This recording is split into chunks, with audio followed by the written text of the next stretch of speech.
Hello, blessed day po sa inyo lahat.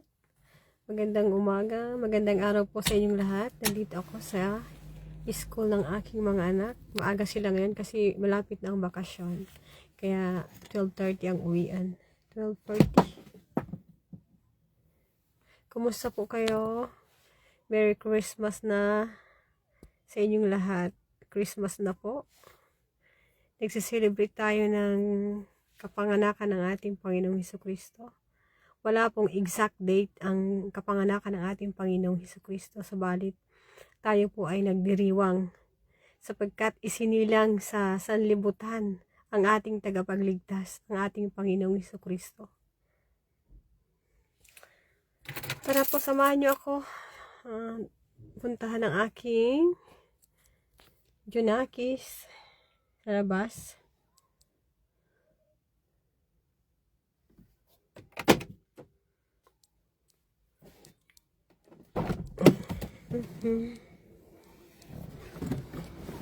Labas tayo.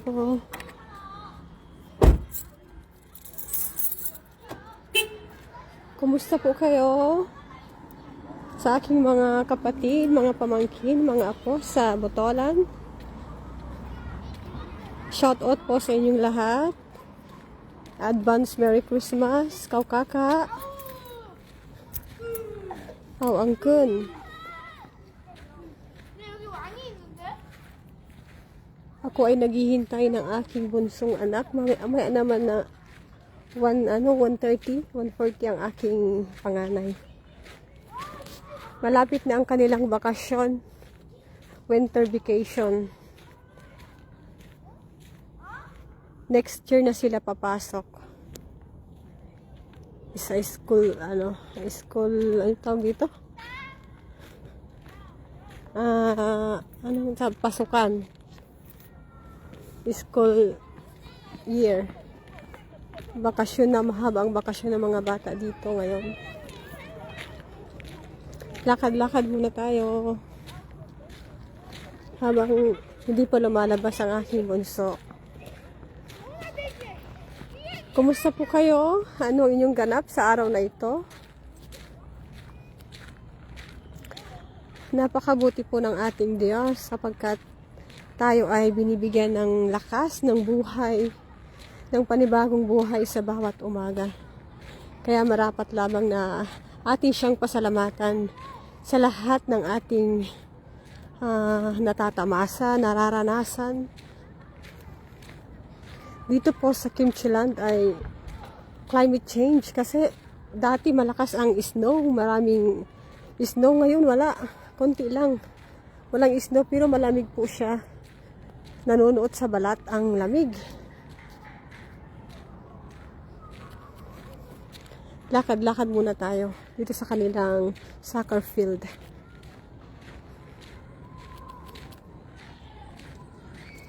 Ang sarap magpasko sa Pilipinas kasi naramdam mo talaga yung diwa ng Pasko. Dito sa Korea wala. Bihira lang kasi ang nagse-celebrate ng Pasko. Ang mga Christians lang. Pero karamihan dito hindi nagse-celebrate. Kaya hindi mo mafe-feel. Diyan sa atin talagang October pa lang, September pa lang, pagsapit ng September. Ayan na, may sabit-sabit na mga pamaskong sabit-sabit, parol, ganyan, di ba? Mga tawag dito, mga lights. Kaya i-enjoy nyo po talaga yung yung ganyan.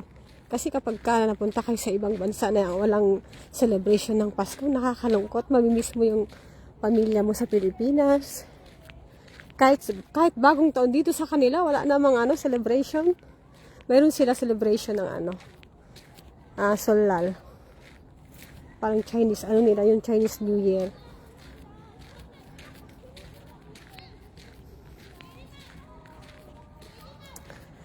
Alam niyo po, ang sarap ang sarap sariwain, ang sarap i-enjoy ang nilikha ng Diyos, yung mga blessing ng Lord na binibigay sa atin.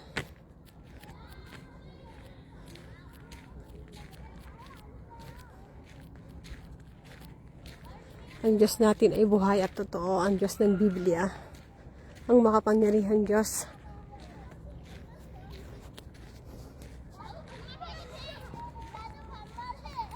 Ang sarap tuwing umaga, bago paggising, may routine ako kasi bago paggising, mag-pray muna, pagkatapos devotion. Kasi kailangan po natin yung mga kapatid, kailangan natin mag-devotion para hindi tayo ma-emotion sa buong araw. I-cover natin ang ating buong sambahayan sa dugo ng Panginoong Hesukristo, the guidance ng banal na Espiritu.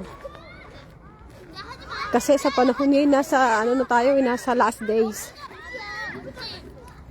Lahat ng mga revelation, lahat ng nasa revelation na nagaganap na sa ngayon. Kaya maging handa na tayo. Siguraduhin ang kaligtasan, siguraduhin na tinanggap mo ang Panginoong Hesukristo bilang Panginoon tagapagligtas ng buhay mo kasi dalawa lang ang patutunguhan natin, sa langit at sa impyerno. Kaya mas mabuti ng paghandaan ang eternal life. Kasi dito nga naghahanda tayo, 'di ba? Nag-iimpok tayo sa bangko, nag-iimpok tayo para sa future, 'di ba?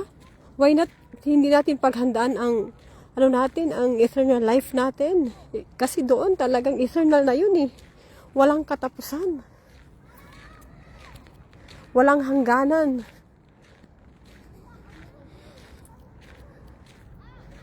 Kaya mga kapatid, siguraduhin po natin ang ating kaligtasan.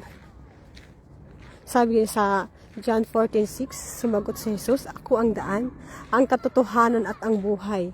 Walang makakapunta sa Ama kundi sa pamamagitan ko," ang sabi ng Panginoong Hesukristo. Hindi ka po maililigtas sa inyong mabubuting gawa. Kahit gumawa ka ng mga mabubuting gawa, kung hindi mo kilala ang Panginoong Hesukristo, hindi ka po makakapunta sa langit. Kasi malinaw na sinabi sa John 14:6 na si Jesus ang daan patungo sa kalangitan. Kailangan mo siyang kilalanin. Kailangan mong kilalanin ang ginawa ng Panginoong Hesukristo doon sa cross. Siya po ay napako, tinubos ang ating mga kasalanan ng royal blood. Kaya kailangan mong kilalanin ang Panginoong Hesukristo, manampalataya ka sa Panginoon.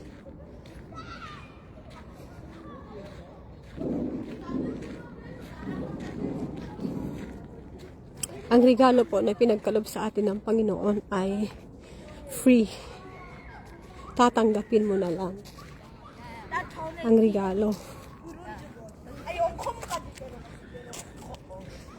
Kaya sa mga makakapanood po ng video ito, hindi po isang aksidente, kundi ito ay plano ng Diyos na marinig mo ang mga salita ng Diyos.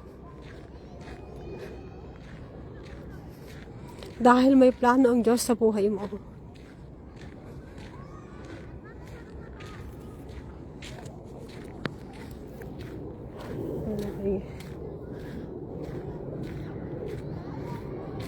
Pag tinanggap natin ang Panginoong Hesukristo sa buhay natin, araw-araw binabago tayo ng Diyos eh. Hindi na yung sabi nga niya sa 2 Corinthians 5:17, di ba? Ang lahat ng tumanggap sa Panginoong Hesukristo ay isang bagong nilalang. Wala na ang dating pagkatao, siya'y bago na. Tayo ay binago ng Panginoong Hesukristo. Kaya makikita mo yung pagbabago mo kapag tinanggap mo ng genuine ang Panginoong Hesukristo. Mapapansin mo yung pagbabago sa puso mo, sa pag-iisip mo. Ang sabi sa Romans chapter 12, di ba? Huwag na tayong umayon sa takbo ng mundo. Dapat nakaayon na tayo sa plano ng Diyos, nakaayon na tayo sa salita ng Diyos, sa will ng Lord. Hindi yung tayo pa ang nasusunod, di ba? Kasi si Jesus Christ na yung Panginoon mo nga, Panginoon at tagapagligtas ng buhay mo. Siya ang Panginoon, dapat siya ang masusunod. Lahat i-consult natin sa Diyos. Lahat ng decision mo, dapat maging habit natin yung pananalangin. Para kapag sa araw-araw na buhay natin, hindi yung, kasi minsan, di ba? Kasi minsan tayo talaga, kung ano yung emotions natin di ba? Ganun ang tao. Pero kapag ka may Kristo na tayo, ay baka ito, kasi kinukonvict ka ng banal na espiritu di ba? Yung conviction ng Holy Spirit. Yung mararanasan mo yun kapag tinanggap mo ang Panginoon Jesucristo.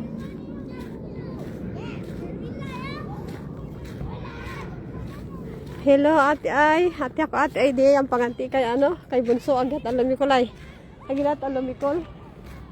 Ang pag-undong-undong po nindo ay. Hey, lay up. Mangura laon isno ate ay hapag. Uulan yata ng isno at malamig.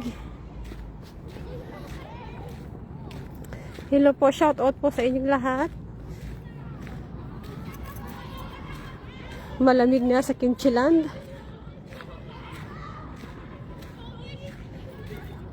Kahit walang isno nanunuot sa balat ang lamig. Ayan na, nagsisilabasan na sila. Nagsisilabasan ng mga estudyante.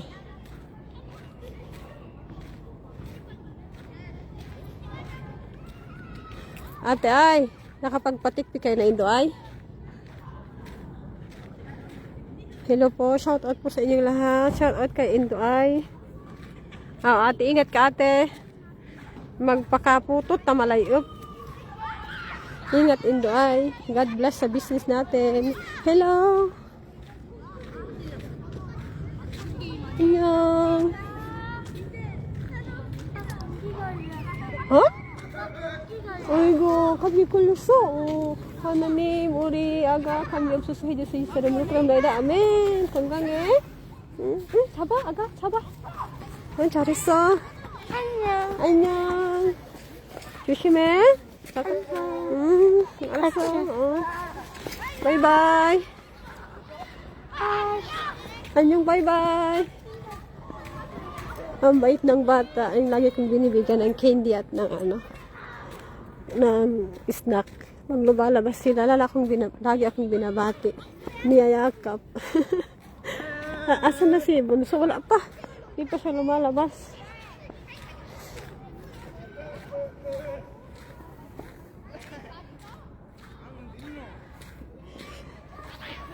Ate. Ingat ha pag ate, pag-drive papin ha. Papel sundong papel simple isang bumi. Ay lay up ama ko. Ang panalot up ya lay up.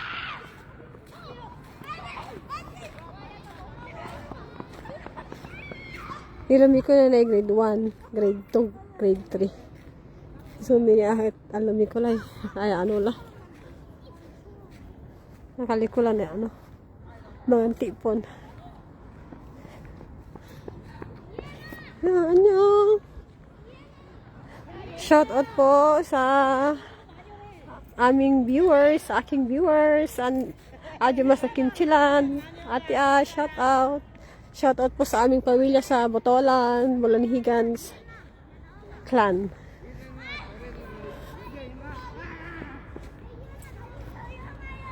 Oh. Nakakamiss. Ang namimiss ko sa Pilipinas yung may simbang gabi, tapos na may basta ang saya. Nagsi-celebrate talaga ng Pasko. Grabe yung ramdam mo talaga ang Pasko. Dito kasi nga dito kasi sa Korea talaga wala eh.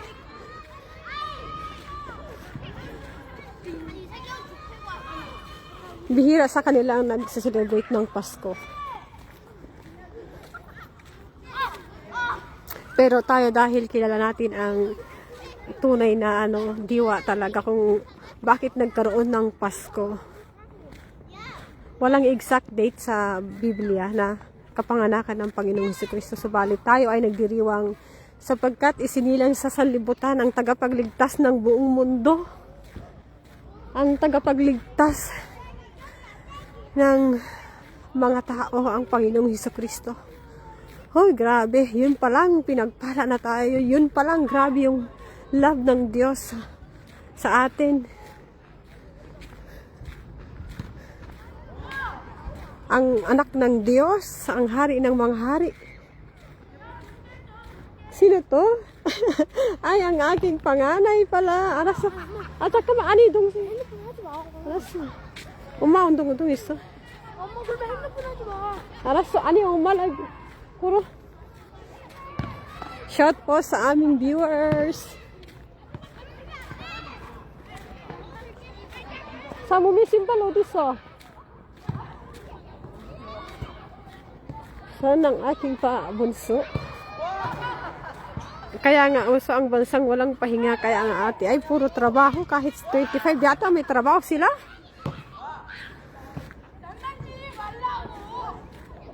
Grabe.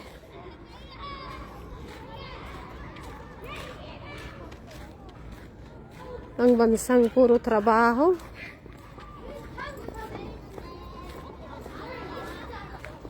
Ayun ang aking bunso pala. Wala bunso.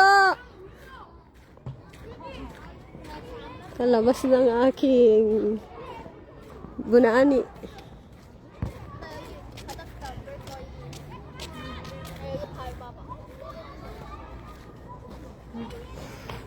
Malapit na po ang ang Pasko, dalawang tulog na lang yata.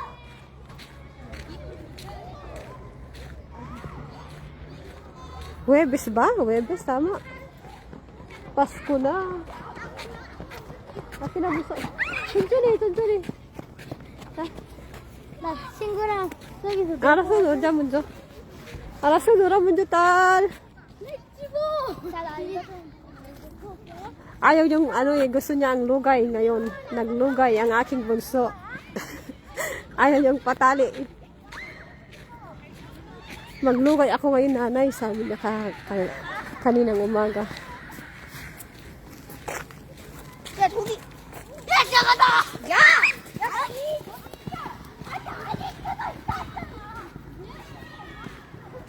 Ay, God bless you, kids. May pati si kuya ate may trabaho pala. Double pay. Kasi holiday. Grabe kuya, Korea. Ate ay wag ko naapon dyan tayo maglugay ay abunso kapon ko maliw kapon.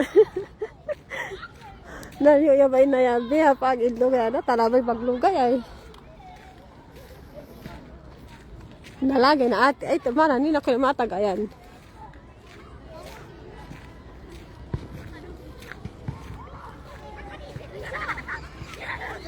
Shout out po sa inyong lahat. Lumabas ng aking dalagang bunani ang binata ko mamaya pa. Ayan siya naglalaro yata, wala yung mga niya. Maya sila yan. Dito sila yung mga bata ayan sila.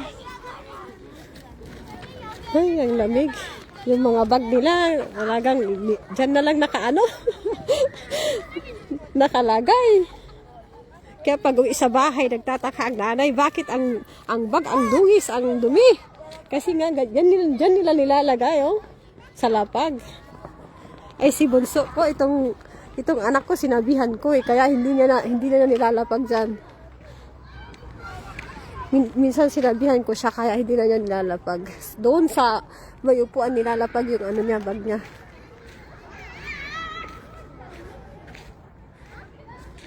Shoutout po sa inyong lahat. Hanggang dito na lang ang aking live.